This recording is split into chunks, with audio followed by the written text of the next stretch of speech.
Bueno, vamos a continuar con el segundo capítulo de mi amigo Pablo, en donde se cuentan sus principios desde su tierra, desde su nacimiento. Entonces, nacido en Parral, de familia humilde, 12 de julio de 1904.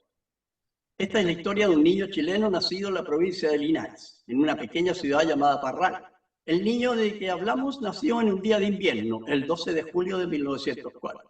El clima de esta zona es muy benigno, pero eso no impidió que la madre, doña Rosa Neftalí Vaso Alto, que era profesora primaria, contrajera una grave enfermedad pulmonar que le quitó la vida apenas un mes después de haber dado a luz a su único hijo, que será bautizado con los nombres de Ricardo Eliezer Neftalí.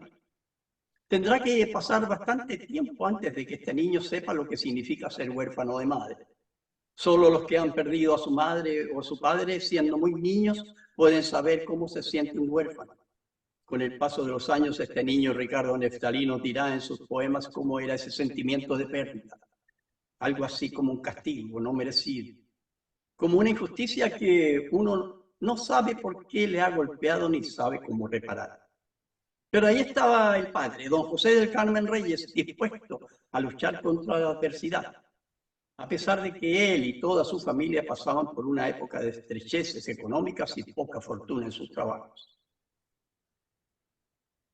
Era una familia campesina, la de los Reyes, y aunque de algún lejano abuelo habían heredado tierras de cultivo, los hijos continuaban llegando, las tierras se dividían cada vez más entre los hermanos y nadie conseguía mejorar la situación, apegados a unas pequeñas parcelas que apenas daban para comer.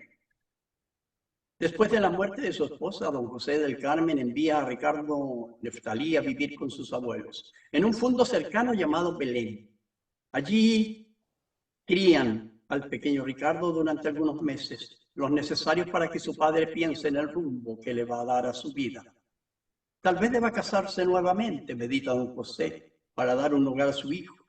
Pero lo primero que tiene que hacer es buscar un buen trabajo, lejos de Parral, en donde nada puede hacer para ganarse la vida. Con la ayuda de unos parientes, don José consigue un empleo en la empresa de ferrocarriles del Estado y se prepara para viajar a Temuco, para asumir sus funciones. Sus planes son modestos. Tan pronto logre instalarse en Temuco, hará los arreglos necesarios para recibir de vuelta a su hijo. Y Pablo nos dice entonces, en su infancia y poesía: comenzaré por decir sobre los días y años de mi infancia, que mi único personaje inolvidable fue la lluvia. La gran lluvia austral que cae como una catarata del polo, desde los cielos del Cabo de Horno hasta la frontera. En esa frontera o Far West de mi patria, nací a la vida, a la tierra, a la poesía y a la lluvia. Por las veredas, pisando en una piedra y en otra, contra frío y lluvia, andábamos hacia el colegio. Los paraguas se nos llevaba el viento, los impermeables eran caros, los guantes no me gustaban, los zapatos se empapaban. Siempre recordaré los calcetines mojados junto al brasero y muchos zapatos echando vapor como pequeñas locomotoras. Mis padres llegaron de Parral, donde yo nací. Allí, en el centro de Chile, crecen las viñas y abunda el vino. Sin que yo lo recuerde, sin saber que la miré con mis ojos, murió mi madre, doña Rosa Basal. Yo nací el 12 de julio de 1904 y un mes después, en agosto, agotada por la tuberculosis, mi madre ya no existía. Y digo en un fragmento de mi poema Nacimiento, dice Pablo: yo no tengo memoria del paisaje ni tiempo, ni rostros, ni figuras, solo polvo impalpable, la cola del verano y el cementerio en donde me llevaron a ver entre las tumbas el sueño de mi madre. Y como nunca vi su cara, la llamé entre los muertos para verla, pero como los otros enterrados no sabe, no oye, no contestó nada. Y allí se quedó sola sin su hijo, huraña y evasiva, entre las sombras, y de allí soy, de aquel parral de tierras temblorosas, tierra cargada de uvas que nacieron en la pureza. Infancia en Temuco. A comienzos de 1900, Temuco era una ciudad que recién comenzaba a poblarse. La vida era bastante difícil y costaba mucho establecer un hogar y criar una familia. A esta región se le llamaba la frontera. Era una especie de fin de mundo y hasta allá viajaba solo gente con espíritu aventurero, con deseos de surgir en la vida trabajando duro y enfrentando el rigor del clima, mucha lluvia y pocas o ninguna de las comodidades propias de una ciudad grande. Una vez instalado en Temuco, don José del Carmen Reyes llega a la conclusión de que ya es hora de enderezar rumbos y dar un nuevo giro a su existencia. Ocurre que en su vida existía otra mujer, doña Trinidad Candia Barber, con la cual había mantenido una antigua relación extraconyugal y de ella tenía un hijo, bautizado con el nombre de Rodolfo. Ahora que ha enviudado, está en condiciones de regularizar esa situación y poco tarda en contraer segundas nupcias con doña Trinidad. De esta manera queda formado el nuevo hogar que reúne por primera vez, bajo el mismo techo, a los hermanos Rodolfo y Ricardo Reyes. Es así como entra en la existencia del pequeño Ricardo su madrastra, una mujer dulce, abnegada y silenciosa, que se convierte en una verdadera madre y que será recordada más tarde por él en unos emotivos versos en que la bautiza como la mamadre, porque, según explicará, no quería ni podía considerarla como una madrastra. Luego hará también su aparición una niña, Laura, cuya madre no es Trinidad, sino otro gran amor de don José. Doña Trinidad acoge a Laura como antes ha acogido a Ricardo y nunca hará diferencias entre ellos. Todos son sus hijos y a todos les prodiga el mismo afecto.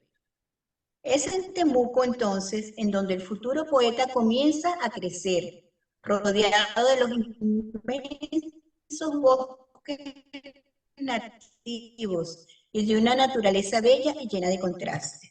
En 1910, a los 6 años, el futuro poeta inicia sus estudios al ingresar al Liceo de Hombres de Temuco. En 1915, cuando tiene 11 años, escribe un pequeño poema, un saludo semirrimado, que estampa como dedicatoria en una tarjeta postal que ofrece a su mamadre, con motivo de su cumpleaños.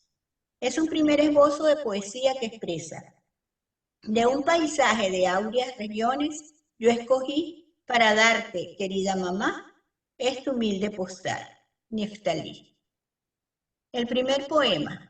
Nos cuenta Pablo: muchas veces me han preguntado cuándo escribí mi primer poema, cuándo nació en mí la poesía.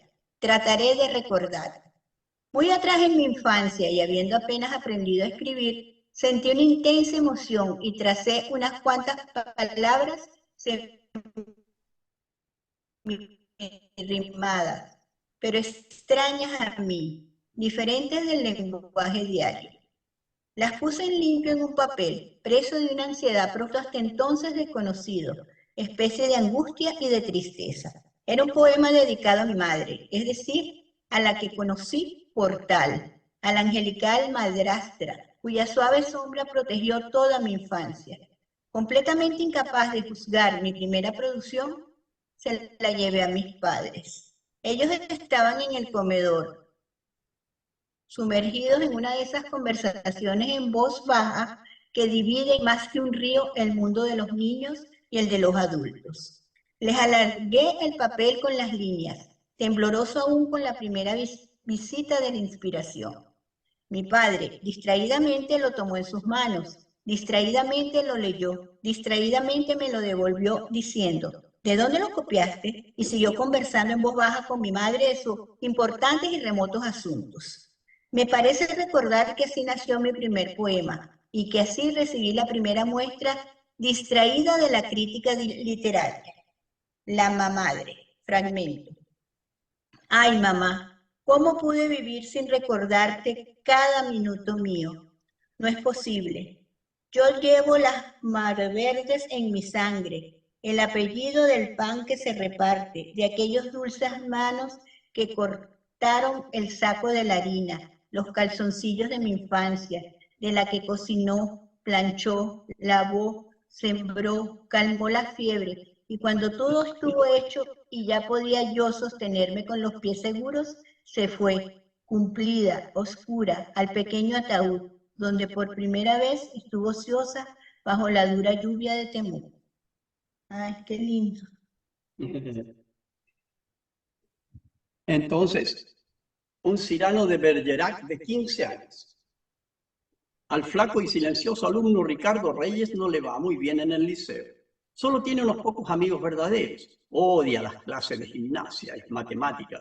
Y en los recreos, cuando se ve obligado a hacer un número para completar un equipo de fútbol, su desempeño es tan malo que sus compañeros lo insultan y le ponen los apodos más ofensivos. En el otoño se arman batallas campales con bellotas, una contienda en la que tampoco sale muy bien librado. Pero llegada la época primaveral participa con verdadero placer en las escapadas que hacen los estudiantes para ir a remojar los pies y explorar las riberas del río Cautín. De los recuerdos de su vida de estudiante queda también un temprano interés por la lectura, el comienzo de una progresiva relación con la escritura. Borroneando cuadernos escolares comienzan a aparecer sus primeros poemas. Sin embargo, y aunque Ricardo no alardee de poeta, al menos en esto los demás muchachos le reconocen cierta habilidad. Tiene facilidad para la escritura, se maneja bien con las palabras. Es por ello que uno de sus compañeros, perdidamente enamorado, le pide un día que le escriba unas cartas de amor que enviará, como suyas, por cierto, a una niña llamada Blanca Wilson. No recuerdo cómo serían esas cartas, dirá Neruda mucho tiempo después, pero tal vez fueron mis primeras obras literarias, pues cierta vez, al encontrarme con la colegiala, esta me preguntó si yo era el autor de las cartas que le llevaba a su enamorado. No me atreví a renegar de mis obras y muy turbado le respondí que sí. Entonces me pasó un membrillo que por supuesto no quise comer y guardé como un tesoro. Desplazado así mi compañero en el corazón de la muchacha, continué escribiéndole a ella interminables cartas de amor y recibiendo membrillos. Fuera de clases, una de las actividades predilectas de Ricardo es aventurarse en los bosques de los alrededores, atraídos por la belleza y la variedad de una naturaleza exuberante. Descubre el esplendor de los árboles gigantescos, la vitalidad de plantas, helechos, musgos y hongos, y la infinidad de insectos que crecen a su alrededor. Es aquí donde surge también y en forma espontánea el deseo de atesorar aquellas cosas que despiertan su admiración y que lo deslumbran con sus formas o su colorido. Puede ser piedrecitas encontradas al borde de un arroyo o insectos de rara belleza.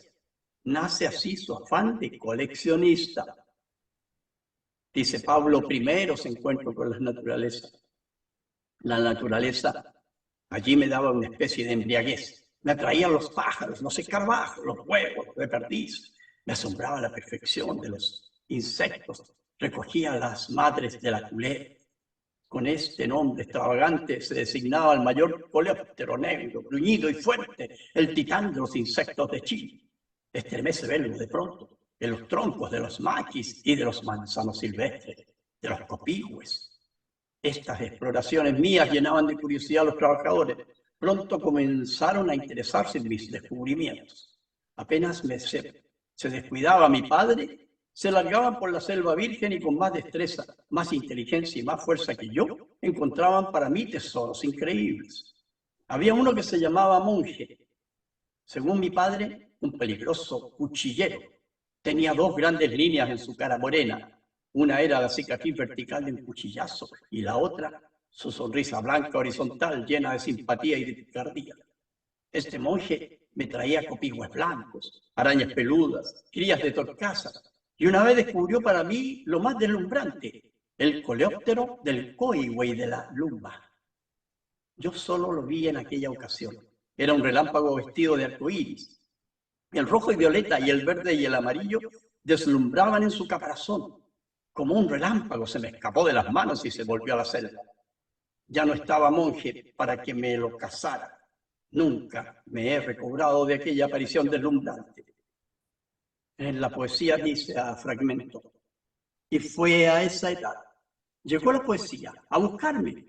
No sé de dónde salió, de invierno o río. No sé cómo ni cuándo. No eran voces, no eran palabras ni silencio, pero desde una calle me llamaba.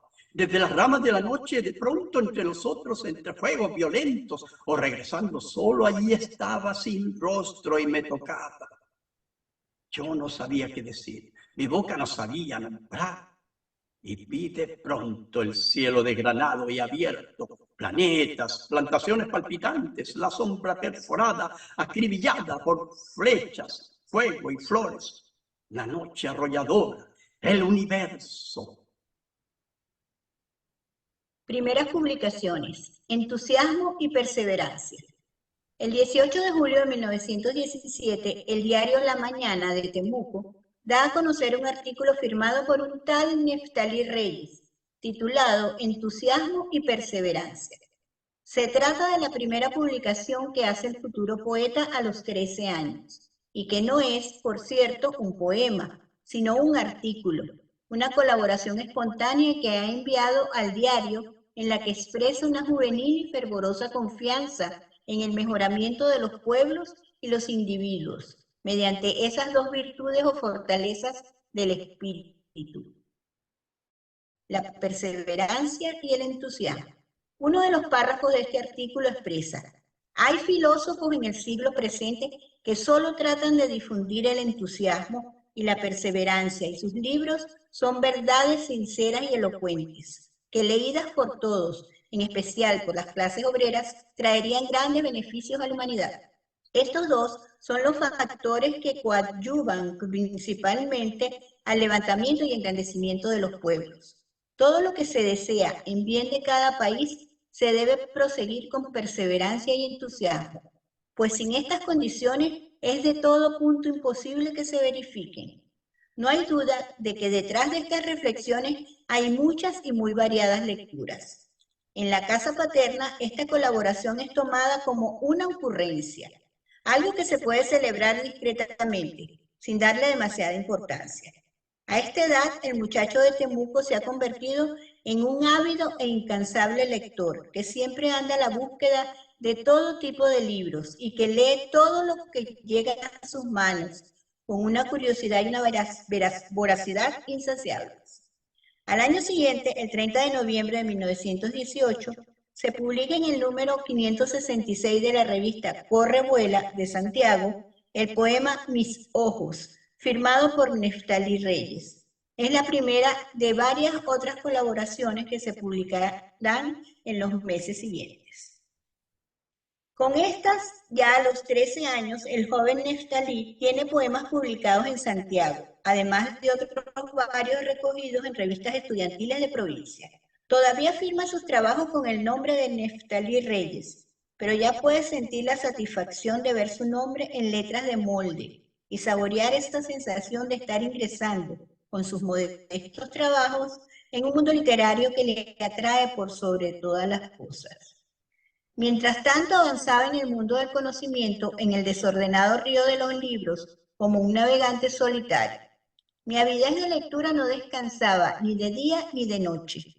En la costa, el pequeño puerto Saavedra, encontré una biblioteca municipal y un viejo poeta, don Augusto Winter, que se admiraba de mi voracidad literaria.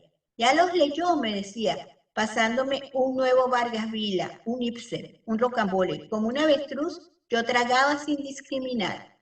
Por ese tiempo llegó a Temuco una señora alta, con vestidos muy largos, zapatos de tacón bajo. Era la nueva directora del Liceo de Niñas. Venía de una ciudad austral, de las nieves de Magallanes. Se llamaba Gabriela Mistral. Yo la miraba pasar por las calles de mi pueblo con sus ropones telares y le tenía miedo, pero cuando me llevaron a visitarla, la encontré buena moza. En su rostro tostado, en que la sangre india predominaba como un bello cántaro araucano, sus dientes blanquísimos se mostraban en una sonrisa plena y generosa que iluminaba la habitación. Yo era demasiado joven para ser su amigo y demasiado tímido y ensimismado. La vi muy pocas veces, lo bastante para que cada vez saliera con algunos libros que me regalaba. Eran siempre novelas rusas que ella consideraba como lo más extraordinario de la literatura mundial. de las novelas rusas entraron en mi más profunda predilección. Siguen acompañándome. Mis ojos. Quisiera que mis ojos fueran duros y fríos y que hirieran muy hondo dentro del corazón, que no expresaran nada de mis sueños vacíos, ni de esperanza ni ilusión. Indescifrable siempre a todos los profanos, del azul hondo y suave del tranquilo zafir, y que no vislumbraran los dotes humanos, los dolores humanos, ni la alegría del vivir. Pero estos fueron y como deben ser. Es que estos ojos míos mi corazón los viste y sin dolor los hace ver. Una mirada a los cuadernos de Temuco. Hacia 1919, y como una manera de ordenar lo que ya podía llamarse su producción poética, el muchacho de Temuco decide utilizar un cuaderno especial para ir dando cabida a sus poemas.